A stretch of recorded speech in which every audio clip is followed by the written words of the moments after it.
Mo can tell say wa bodam. You call ye first. Paul Admoche call ye. Ya was say what trust will need land property in his name. Kiseja ben a friend say. Kpebu and na me was a video no hono. One only nam radio station to radio station and television station to television stations. Saying say oh any people brain him and dan bia a friend saying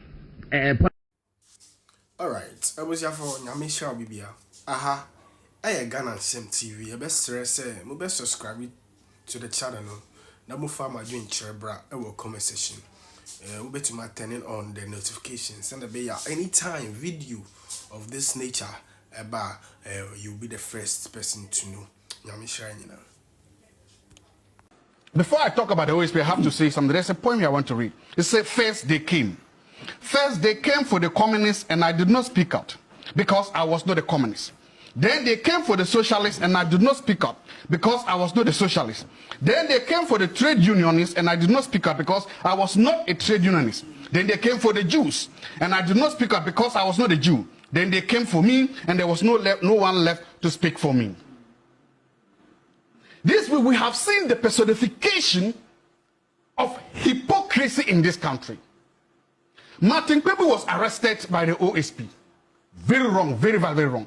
If this had happened when Nana Addo was president, there would have been blood on the streets of Accra. How do you mean there would have been blood? If Martin Kpebu was arrested when Akufo-Addo was president, we would have burned down this town because of that. For 8 years, Martin sat here and did what Martin does best. Said things, criticized, said some of the things against Nana Addo. I supported him the first time. 4 years, good. Whatever it is, he said those things. Worst things that he said about Kisi Ajabin. Worst things that he said. He said things about Akufo-Addo. He said things about Bawumia. Said them. Nobody touched him. But now all of a sudden, under the so-called new freedom, we're told that we are in the second independence. Under the so-called second independence, now that and we're told that the Akufo-Addo regime was oppressive. Under the new liberalized regime, Martin Kpebu cannot sit on air and speak his freedom of mind without the state arresting him. The state didn't. They stated Kisi Ajabin was not the state. Hold on. He's the state. You see, Kisi Ajabin was not acting on his behalf as a personal lawyer. No, he is the state. He is the state. It's not the The state. powers he got are from the constitution. And he abused the power. It doesn't matter because he's acting in his capacity as the state. No. Very important. I want to speak this. So this is what is happening. You see hypocrisy. Paul Adom was arrested by the same office. He went through the same, if not similar deal as you here. When it happened, you were here, you were giddy. You were happy that Paul Adom went through. I can show you, I can show you evidence. Wait. You see, I'm saying this because this is what you said. No, please, you see, here's what I knew this would happen. I knew that when I begin to talk, I will not be allowed to flow. Let me flow. No, please, it's important. He said, no, that's the way I speak. Please don't do this. Let me talk. Please. You made quite some comments. Yes, look, Joy FM reports. Joy FM is reporting on the 1st of August, 2025. Adom was misleading OSP when he said he had no property. Today, the same Joy is reporting OSP demanding a landed property in my name before bail looked like a joke. When Paul was arrested here, nobody in Parliament got up and said that the office was being abusive. When Paul was taken away and denied the basic rights, nobody said anything. So are we saying that some people deserve it, others don't? Where is our sense of fairness? Where is our sense as a society to say that wrong is wrong and whether we shouldn't do it? If your idea is that Kpebu is better than Paul and that when it happens to Paul, it's okay, it's justified. But when it happens to Kpebu, it's not justified. What kind of society are we raising? What are we saying this? And so my point still remains. Look, both Martin and Paul are victims of a state that is increasingly trying what? Criminalize speech. They are victims of the state that is increasingly trying to, and all this is happening before the new law or cyber law, whatever law is yet to come. Imagine for a minute if that law passes. There's a popular saying that if you go to the farm to fight for your wood, and you will see the stones burning, you do not stand there and ask what happened to the firewood. The stones are burning. If this state is arresting Paul Adom Ochre, if this state is arresting Martin Kpebu, the whole Martin Kpebu, then what do you think they will do to Jebunti? What do you think will happen to Jebunti? So look, either there are two things. I'm asking that if we engage in these debates, let us try to be a little bit fair. tyranny in every form is bad. That's why I'm saying a threat to human rights anywhere in any form is a threat to human rights everywhere. If we do not call back the state, look, what the OSP is doing is not different from what AY3ka has done. No. What the OAP is doing is not different from all of them. They have all done that. They have all used. I'm asking, like you said, how do you take somebody for something and now you say land their property? I'm not a lawyer. I've never done anything, but I'm asking, where is Martin Kpebu going? Every Saturday they come and stand like this, you will catch Martin Kpebu here. Where is he going? Yeah. So why are you asking for land property? But it has happened. My point is that when it happened, we sat here, we did not condemn it. Today, members of the former government are crying that their bail conditions are exorbitant, are extreme, and that we are weaponizing the bail system to punish them. That is it. The same thing they were trying to do to you. Where was the outcry? Where was the outrage? Martin Kpebu is not different from any other Ghanaian. Fortunately for him, he has a platform, he has a voice, and you cannot dim that. I've been here with him a number of times now, and I know that nothing can prevent Martin from being Martin. Martin will always be Martin. That's okay. What about those who are not Martins? What about those without this platform?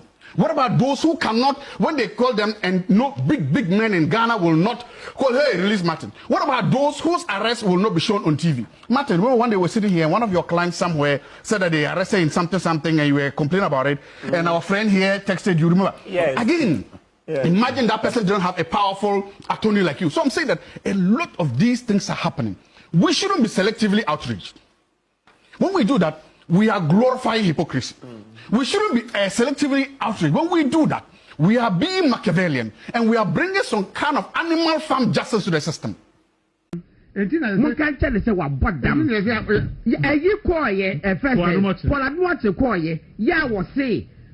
was will need land property in his name? Kiseja being a friend say, Kpebu. And then there was a video no one on radio station to radio station and television station to television stations saying oh anybody brand new and then a friend saying Poladmote is associated with does it mean that a dan would be association in now the idea was to the land property in your name also you are dead sad dan ko po de ko empo and run at the machine video, the interview. Yeah, and that would document indenture qualify. Martin Kpebu, so wouldn't my lawyer. Indenture would define indenture as document and bill condition and satisfy bill and oh, you see, that's when what people go through. When them the chama want to go through. When they come at the people in one, I can't want to have the lawyer. Lawyer Muya is a fat dying, Ebra, you demo. Document indenture. My title document. I saw that title. You don't have it. Now one and I can't say who did the part time. My people, the Miamakasa means suspected of something else. So was the castle. And you don't and who could them best 6 hours? The 4 hour phone. Who could indenture? That a indenture, yeah, a king when you can be indenture. And I could believe it. A land title. Doctor, don't for baby. After the owners that will watch it. All right, into your bedroom at Kpebu Obi sending a message. One funny Dian can say that Sibren Tumano, the friend of Pence. MPP in Mini Power 2028 ya Ejinamoso. Aba mo betu 31st January 2026 ni na betchre. Enipa mo be yin 31st January 2026 and na betchre MPP beba power. Ana se yema. Na de ba kon ese mo hwa nsu ni. Se woko ekon ana woko match football match okobo match na Real Madrid ani Barcelona na ekohia na Hansi Flick aka kire Real Madrid coach ni referee no ka na say kra no bobo na chi no be coach Zidane me referee. So no about Real Madrid. Do you know coach Bayern Munich no aba. Alonso. Now ko catch Alonso say Alonso bo na ye be bo no.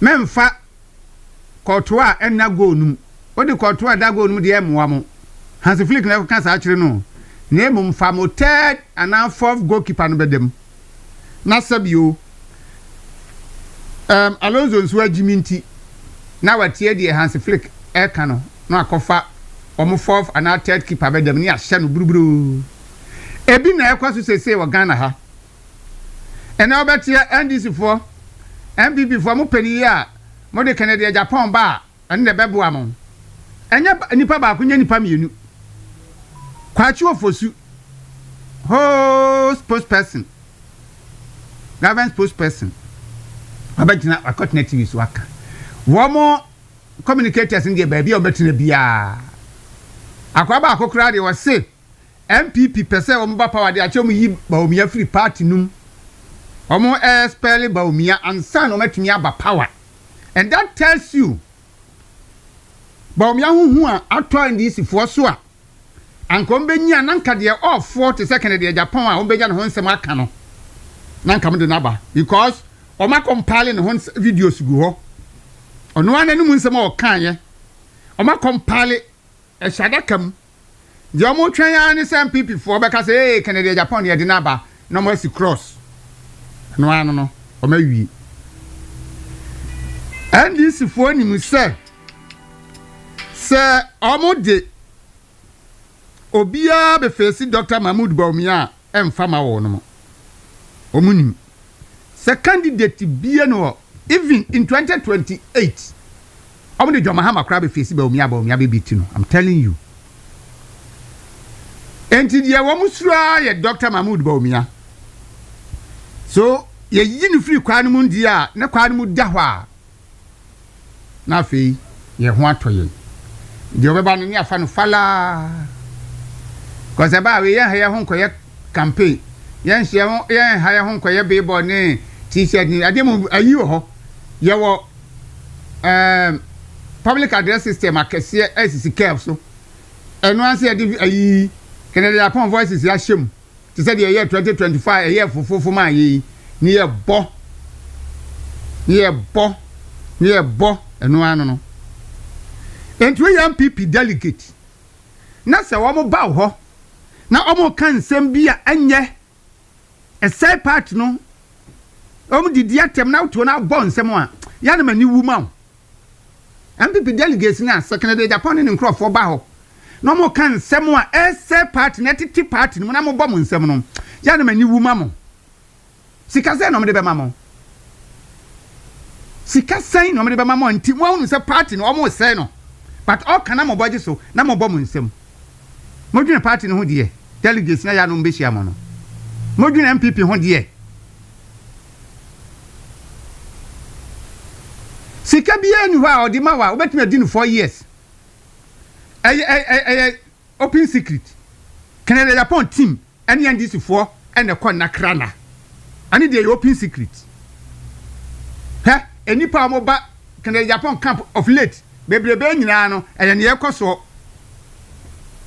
she wo mo se wan ko Canada Japan ha do ba court ye be ma enabi yoko ni fo enti sabe de mampani mahama mbre o kan se o mo sabe o manne ana o mo teso enti o mo sore be hu so o mo to bon no enti no na o mo ye ni sa enti ba o ma ba no enye party no wo be ye campaign papa bi o na mo ya hye no se wa ma ho a ya de be court bra wa ban mu die ma bi o ye ya hwehwe mo hunu se ese ati no ko gina court but NDC for no epe kwan bi o benya de afo no ntino ma hye wo mo se mo mra ho na mo nko semu ane edi mo ho beche mo enti nipa ntena se anu adwen se metena odin na meko nsawo me de ane meko se party na ma power na me ya me nso me ho to mo a eye enti eno ho adwuma na mo ye ti o mba ho no mo kan nsem kire mo ama mo nsem ma mo manye so o mo se party no awo wo mo ankasa o mo de bo mo ho ban e friend isi fo nsem na mo nyine ho bienu ni miensa ena na toshi ya kana sam da e be sa kan biyo because adia wo ya be sa party ndi e ma wonje ma downtown hu me wa ha I've lost hope in Ghana. Goodness. Mabamu abu. My goodness. Nyame restore me in that direction. Uni mi entia. it is so glaring that what is happening is politically motivated. Yes. To the extent that no law, no logic will redeem us from what is happening. What you have just said, I think she'll bring it back. Yeah. No law. Me better say because the national chairman of the NDC from last year, Atina Fidia Sumemi TV or Peace FM, there was a Matibiwo, several radio stations, the voice all over. Baba Chief Justice. Ye EC chair, the 2 deputies. Ye way, the listener to her. Ampa Omu Yiba. Me say, as a sini. We need to pack the court, balance the court. You're converting the Pamino Supreme Court. Almost a baby. Supreme Court need threshold though. And so still also Debbie and Penny Court and I am marking. And so I'm buy your money and space the Nipa 7 Kosheho. About be anchor retirement. At a go be anchor retirement and your replacement and you're nothing. And so all of a sudden the conversation is like, oh you need threshold, you need ceiling. Is there a ceiling? And or President Akufo-Addo the yanka ceiling, yanka pemano. Or no dear, yes, what's not a aircraft to more, and they compare other countries or more aircraft every 30 years. Kuno now to a Dubonnet become one. We should be careful of the kind of things we say on people. Nasa Kaman Danen Waba. A boom compona, ye nimo be an air conifi. Minister, who say what Kasa with this, and you say that, and you see, for it to come from somebody like you, that several people, almost they lived under the military junta, Rollins. But but and that they say the Musi baby, there's no savior anyway. No. Have you heard of Elizabeth?